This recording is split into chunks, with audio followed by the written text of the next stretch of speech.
Aujourd'hui, on fait une journée participative pour une prise de conscience sur un phénomène sociétal qui nous attend, qui est déjà présent, qui est le vieillissement de la population.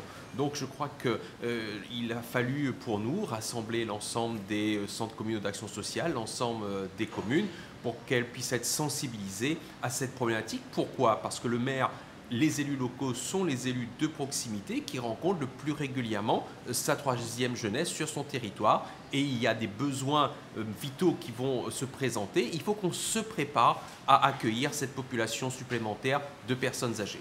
On a convié bien sûr le département qui est la collectivité départementale et la collectivité chef de file en direction des seniors, mais on a aussi voulu prendre l'angle du CCAS, de la commune, parce que, je l'ai dit, c'est nous qui sommes en proximité, c'est nous qui rencontrons ces personnes plus régulièrement. Et puis on a aussi deux invités de marque qui viennent aussi apporter leur expertise par rapport à l'évolution de ce vieillissement, à l'évolution de la population réunionnaise qui va tendre vers les 250 000 personnes de plus de 60 ans.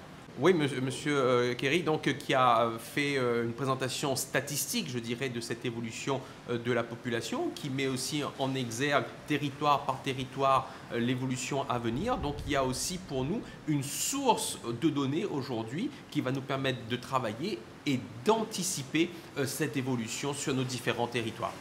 Oui, c'est un sujet très important, effectivement, toute la politique qui tourne autour des personnes âgées. C'est pour cette raison que la CNL avait déjà aussi réalisé une étude présentée en juillet sur l'habitat de demain pour les personnes âgées.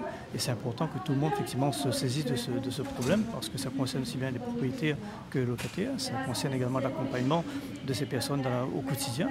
Et c'est un défi majeur pour nous à La Réunion, sur lequel on doit effectivement tout mettre en œuvre. C'est une question, bien sûr, d'ordre social, mais d'ordre aussi financier, puisque les collectivités en charge de la politique des personnes âgées doivent également réfléchir aux moyens qui doivent être mis en place, notamment je pense aux aidants familiaux, je pense à l'adaptation des logements, je pense également à l'aménagement du territoire, tout simplement, au transport de ces personnes, à l'accessibilité aux soins, qui est des enjeux extrêmement importants pour nous dans une île où les personnes âgées sont des personnes âgées très pauvres aujourd'hui. Les retraités sont des retraités pauvres à La Réunion.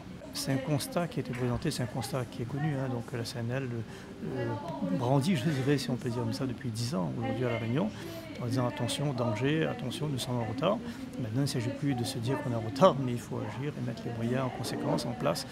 On parlait par exemple des logements trop grands, c'est un sujet sur lequel on est penché depuis déjà plusieurs mois. C'est les logements sont trop grands, permettre effectivement aux locataires âgés qui souhaitent quitter ces logements, avoir des logements plus petits, avec des loyers plus bas, le permettre également ce qu'on appelle le bail intergénérationnel, qui permet aux locataires âgés de louer et de sous-louer son logement sans avoir l'autorisation du bailleur social. Donc ça permet de générer des revenus. Il y a également la mise en place des maisons de retraite qu'il faut réfléchir.